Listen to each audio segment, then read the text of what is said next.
Le jour où ma famille m'a abandonné à l'aéroport a été le jour où j'ai enfin retrouvé ma liberté. Abonnez-vous, s'il vous plaît, car cette histoire pourrait bien changer votre vision des relations familiales à jamais. Je m'appelle Marguerite, j'ai 73 ans, et pendant des décennies, j'ai été la comptable la plus respectée de ma petite ville normande. Mes mains ont manipulé des millions d'euros, mes yeux ont scruté des milliers de bilans, et ma réputation était irréprochable. Mais aujourd'hui, assise dans ce hall d'aéroport de Roissy, entourée de valises que personne ne reviendrait chercher, je réalisais que toute ma compétence professionnelle n'avait jamais suffi à m'acheter le respect de mes propres enfants. 3 mois plus tôt, ma sœur Claudette était décédée en me léguant une somme considérable. Pour que tu puisses enfin profiter de la vie, avait-elle écrit dans sa lettre d'adieu. Claudette avait toujours été l'aventurière de la famille, celle qui parcourait le monde pendant que je gardais les pieds sur terre, gérant mes chiffres et élevant mes enfants après la mort prématurée de Pierre. Son dernier cadeau était une invitation au voyage que je n'avais jamais osé m'offrir. L'idée de Cancun était venue spontanément. Pourquoi pas? J'avais travaillé 45 ans sans jamais prendre de vraies vacances. Mes petits-enfants, Emma et Lucas, âgés de 15 et 17 ans, n'avaient jamais vu l'océan turquoise des Caraïbes. Mon fils Thomas et sa femme Sylvie méritaient une pause de leur vie parisienne stressante. J'allais tous les emmener, mes frais, pour créer enfin ces souvenirs de famille que nous n'avions jamais pris le temps de construire. Mais ce que j'avais pris pour de la reconnaissance n'était que de la condescendance polie. « Maman, tu es sûre que tu vas supporter le vol? C'est long, tu sais, » m'avait dit Thomas en tapotant son téléphone, sans même lever les yeux vers moi. Sylvie avait ajouté, avec ce sourire crispé que je connaissais bien, « Et la chaleur là-bas, Marguerite, à votre âge, il faut être prudent. » Votre âge. Comme si mes 73 ans effaçaient soudainement toute ma lucidité. Je les avais entendus chuchoter dans la cuisine, pensant que ma ouïe avait décliné avec le reste. « Il faudra surveiller qu'elle ne se perde pas, » disait Sylvie. « Et ses médicaments, j'espère qu'elle n'oubliera rien d'important. Cette histoire de voyage, franchement, à son âge. » Thomas avait soupiré. « Je sais, mais que veux-tu qu'on fasse? On ne peut pas lui dire non, elle a payé pour tout. » Il parlait de moi comme d'un fardeau bienveillant. Un portefeuille ambulant avec des jambes fatiguées. Le matin du départ, j'avais réveillé la maison à 5 heures, excitée comme une gamine avant sa première sortie scolaire. J'avais préparé des sandwichs pour le voyage, vérifié 3 fois nos passeports et même imprimé nos cartes d'embarquement. Thomas était descendu en traînant les pieds, suivi de Sylvie qui bâillait ostensiblement. Les enfants, eux, semblaient au moins contents, même si Emma passait plus de temps sur son téléphone qu'à me parler. À l'aéroport, tout avait commencé normalement. Nous avions enregistré nos bagages, j'avais insisté pour payer les surpoids sans que personne ne proteste, évidemment. Puis, devant les contrôles de sécurité, Thomas s'était tourné vers moi avec ce sourire que je connaissais depuis son enfance, celui qu'il utilisait quand il voulait quelque chose. « Maman, tu peux attendre ici avec les bagages à main? On va chercher des cafés avant l'embarquement. Il y a une queue énorme là-bas, ce serait plus simple. » J'avais hoché la tête, touché qu'il pense à mon confort. « Bien sûr, mon chéri. Prenez votre temps. » Je les avais regardés s'éloigner, tous les 4, formant leur petit groupe compact. Emma riait à quelque chose que Lucas venait de dire. Sylvie tenait le bras de Thomas. Une famille parfaite, dont j'étais temporairement excusé. Les minutes ont passé. Puis une demi-heure. Puis 1 heure. C'est là, assise sur mon siège en plastique, entourée de nos sacs de voyage, que j'ai commencé à comprendre. Un groupe de passagers venait de passer les contrôles de sécurité en parlant de leur vol pour Cancun, le même que le nôtre. Mon cœur s'est mis à battre différemment, pas de panique, mais d'une reconnaissance froide et lucide. Il ne reviendrait pas. J'ai sorti mon téléphone et composé le numéro de Thomas. Directement sur répondeur. Celui de Sylvie aussi. Emma, Lucas, même résultat. Ils avaient éteint leur téléphone ou activé le mode avion, signe qu'ils étaient déjà en zone d'embarquement. 73 ans d'existence, et c'était la première fois que je me sentais véritablement abandonné. Pas triste, abandonné. Il y a une différence. La tristesse, c'est un sentiment qu'on subit. L'abandon, c'est une réalité qu'on peut choisir de transformer. J'ai ouvert mon sac à main et j'en ai sorti le dossier que j'avais soigneusement préparé, toutes les réservations, tous les bons de confirmation, tous les justificatifs de paiement. 45 ans de métier m'avaient appris à toujours garder une trace de tout. Et là, noir sur blanc, il était écrit que Marguerite Dubois était la titulaire de toutes ces réservations. L'hôtel, les vols, les excursions, les transferts, tout était à mon nom. Ma formation comptable venait de reprendre le dessus sur ma douleur de grand-mère. J'ai composé le numéro de l'agence de voyage. Madame Petit, mon conseillère, a décroché à la deuxième sonnerie. Marguerite, vous devez être en route pour l'aventure. Comment puis-je vous aider? Bonjour Sandrine. Il y a eu un petit changement de programme. Je voyage finalement seul. Pouvez-vous modifier les réservations pour annuler 4 places et me mettre sur le prochain vol disponible? Il y avait quelque chose de délicieusement ironique dans cette situation. Eux qui me considéraient comme un fardeau venaient de découvrir qu'ils étaient 4 passagers sans billets, coincés dans un aéroport, avec des réservations d'hôtels qui n'existaient plus à leur nom. Le prochain vol partait 3 heures plus tard. J'ai eu largement le temps de prendre un café, de lire mon livre et de savourer le spectacle de ma propre émancipation.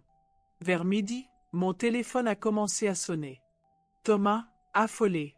Maman, où es-tu? On ne trouve plus les bagages et nos cartes d'embarquement ne fonctionnent pas. J'ai décroché avec un calme que je ne me connaissais pas. Bonjour Thomas. Je suis désolé, mais il semble que vous ayez oublié quelque chose d'important à l'aéroport. Moi? Le silence au bout du fil était assourdissant. Puis la voix de Sylvie en arrière-plan. Paniquée. Qu'est-ce qu'elle veut dire? Les billets, ils sont où? Les billets sont avec moi, Thomas. Ainsi que l'hôtel, les excursions et tout le reste. J'ai modifié les réservations. Je pars seul, comme vous sembliez le souhaiter. Maman, attends, il y a un malentendu. Il n'y a aucun malentendu, mon chéri. Vous aviez raison sur un point. À mon âge, il faut savoir ce qu'on veut. Et moi, je veux des vacances. Bonnes vacances à Paris. J'ai raccroché et éteint mon téléphone. Pour la première fois depuis des années, j'ai senti cette sensation oubliée, la liberté. L'avion pour Cancun était à moitié vide.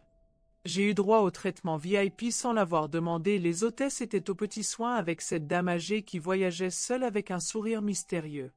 Pendant les 8 heures de vol, j'ai regardé par le hublot et j'ai réfléchi. Pas à ce que j'avais perdu, mais à ce que j'étais en train de gagner. À Cancun, le soleil tropical m'a frappé comme une gifle bienveillante. L'hôtel était exactement comme sur les photos, piscine turquoise, palmiers, et cette ambiance décontractée que je n'avais jamais connue. À la réception, le personnel m'attendait avec des sourires sincères. Sonora Dubois. Welcome to Paradise. C'est au bar de la piscine que j'ai rencontré mes nouveaux compagnons de voyage. 3 couples français de mon âge, venus profiter de leur retraite ensemble. Marie et Philippe, anciens instituteurs de Toulouse. Claudine et Bernard, qui avaient tenu une boulangerie à Lyon. Et Françoise, veuve comme moi, accompagnée de son frère André. Ils m'ont adopté immédiatement, sans questions indiscrètes, juste avec cette bienveillance simple des gens qui comprennent la vie. Vous voyagez seul? Parfait. Nous aussi on s'est libérés des contraintes familiales, a ri Françoise en levant son cocktail. À notre âge, on a le droit de choisir nos aventures. Les 3 premiers jours ont passé comme un rêve. Nous avons visité Chichen Itza, où mes années de lectures historiques ont impressionné mes nouveaux amis. J'ai nagé dans les cenotes, ces puits naturels mayas, en me sentant revivre. J'ai dansé la salsa sur la plage, guidé par un professeur patient qui m'a dit que j'avais l'âme d'une jeune fille. Chaque soir, nous dînions ensemble, partageant nos histoires de vie, nos rires, et cette complicité immédiate que créent les vacances réussies. Et puis, le 4e jour, ils sont arrivés. J'étais au bord de la piscine, en train de lire tranquillement, quand j'ai entendu la voix familière de Sylvie à la réception. Nous avons une réservation au nom de Dubois. Le ton était tendu, celui de quelqu'un qui a voyagé dans l'urgence et l'incertitude. Je n'ai pas bougé de mon transat. Mes nouveaux amis m'ont regardé avec curiosité quand ils ont vu Thomas, Sylvie et mes petits-enfants traverser la terrasse, l'air hagard et fatigué. Ils avaient visiblement pris le premier vol possible, probablement à un prix exorbitant, et leur épuisement se lisait sur leur visage. Thomas m'a aperçu le premier. Son soulagement était palpable, mélangé à autre chose que je n'arrivais pas à définir. Colère? Peur? Probablement les trois. Maman. Il s'est approché lentement, comme on approche un animal blessé. On peut parler? J'ai posé mon livre, un roman de Marguerite Duras que je n'avais jamais eu le temps de lire, et j'ai souri. Bien sûr, Thomas. Mais d'abord, laisse-moi te présenter mes amis. Le moment était surréaliste. Mes nouveaux compagnons, bronzés et détendus, serrant la main de ma famille parisienne, pâle et décomposée. Les présentations ont été polies mais tendues. Emma et Lucas me regardaient comme si j'étais devenue une étrangère. Une étrangère qui, pour la première fois de leur vie, leur imposait ses propres règles. « Grand-mère », a commencé Emma d'une petite voix, on était inquiets. « Inquiets ?» J'ai gardé mon ton calme, presque conversationnel. « C'est touchant. Moi aussi j'étais inquiète quand vous avez disparu à l'aéroport. » Sylvie a voulu intervenir. « Marguerite, il faut qu'on s'explique. Il y a eu un malentendu ?» « Il n'y a eu aucun malentendu, Sylvie.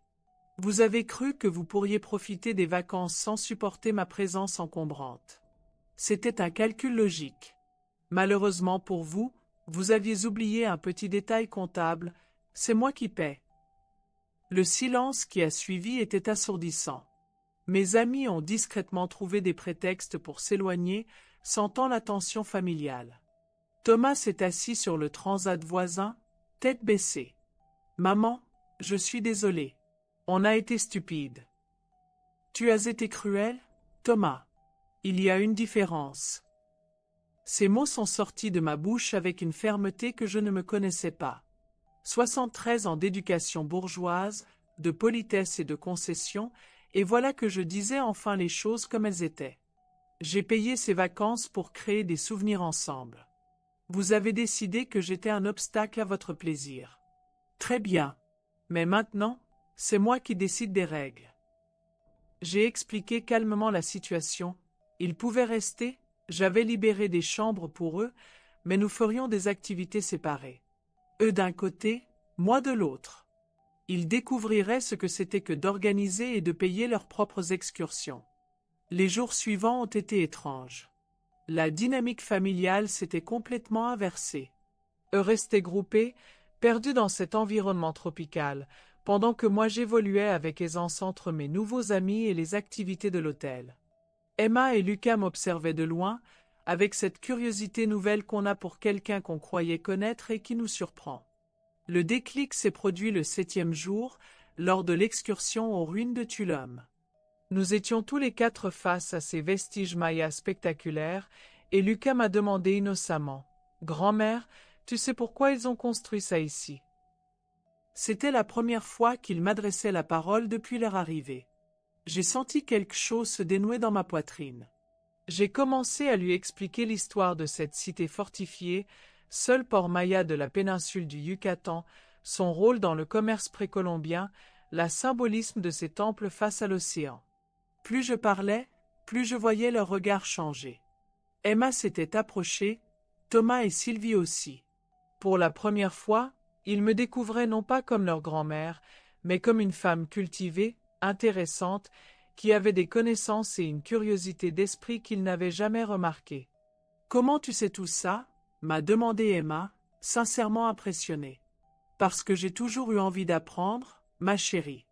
Et maintenant que j'ai du temps, je peux enfin explorer tout ce qui m'intéresse. » Ce soir-là, Ils sont venus me voir au bar de la plage où je prenais l'apéritif avec mes amis. Thomas s'est assis à côté de moi, et pour la première fois depuis son enfance, il m'a vraiment regardé. Maman, j'ai été un imbécile. On a tous été des imbéciles. Emma avait les yeux rouges. Grand-mère, on était méchants. On ne voulait pas te faire de mal, mais on l'a fait quand même. Lucas, moins bavard que sa sœur, s'est contenté de prendre ma main. On t'aime, grand-mère. Même si on l'a mal montré. Sylvie, elle, avait du mal à parler. Marguerite, nous avons eu peur. Peur de ne pas savoir comment s'occuper de vous, peur que vous soyez fatigué, peur de gâcher vos vacances. On a pensé que c'était plus simple sans, mais on s'est trompé. On s'est complètement trompé. J'ai regardé ces 4 visages tournés vers moi, et j'ai senti que quelque chose d'irréparable s'était cassé, mais que quelque chose d'autre, de plus solide, était en train de naître. La question n'est pas de savoir si vous m'aimez, ai-je dit doucement. La question est de savoir si vous me respectez. Parce que l'amour sans respect, c'est de la pitié. Et je ne veux plus jamais de votre pitié. Les 3 derniers jours de vacances ont été différents. Nous avons fait certaines activités ensemble, d'autres séparément, mais cette fois par choix mutuel, pas par exclusion. Emma et Lucas ont découvert que leur grand-mère savait faire de la plongée sous-marine, j'avais pris des cours avec Philippe et Marie. Thomas a été surpris par ma capacité à négocier avec les vendeurs locaux en espagnol quelques cours sur Duolingo pendant mes soirées solitaires de veuve. Le dernier soir, l'hôtel avait organisé une soirée dansante sur la plage. Mes amis m'avaient convaincu de mettre cette robe rouge que j'avais achetée impulsivement à la boutique de l'hôtel, une robe que je n'aurais jamais osé porter à la maison. Sous les étoiles, avec mes pieds nus dans le sable, j'ai dansé comme je n'avais pas dansé depuis mes 20 ans. Thomas est venu m'inviter pour une danse lente. Pendant que nous nous balancions doucement au son de la musique tropicale, il m'a dit « Maman, ces vacances m'ont appris quelque chose. Je ne te connaissais pas vraiment. J'avais gardé l'image de ma mère qui s'occupait de tout, qui se sacrifiait pour nous, qui n'existait qu'à travers nous. Mais toi, Marguerite, pas maman, mais toi, tu es quelqu'un d'extraordinaire. » Cette nuit-là, couché dans mon lit king size face à l'océan, j'ai repensé à ces 15 jours qui avaient changé ma vie. J'avais 73 ans, j'étais veuve, mes enfants m'avaient abandonnée dans un aéroport, et pourtant je n'avais jamais été aussi heureuse. Parce que pour la première fois de ma vie d'adulte, j'existais pour moi-même. Le voyage de retour s'est fait dans une atmosphère détendue. Nous avions tous changé. Eux avaient découvert que j'étais une femme avant d'être leur mère ou grand-mère. Moi, j'avais découvert que je pouvais être aimée pour ce que j'étais, pas pour ce que je donnais. À Roissy, en récupérant nos bagages, Emma m'a glissé. « Grand-mère, est-ce que tu voudrais bien m'apprendre l'espagnol? Et l'histoire des Mayas ?»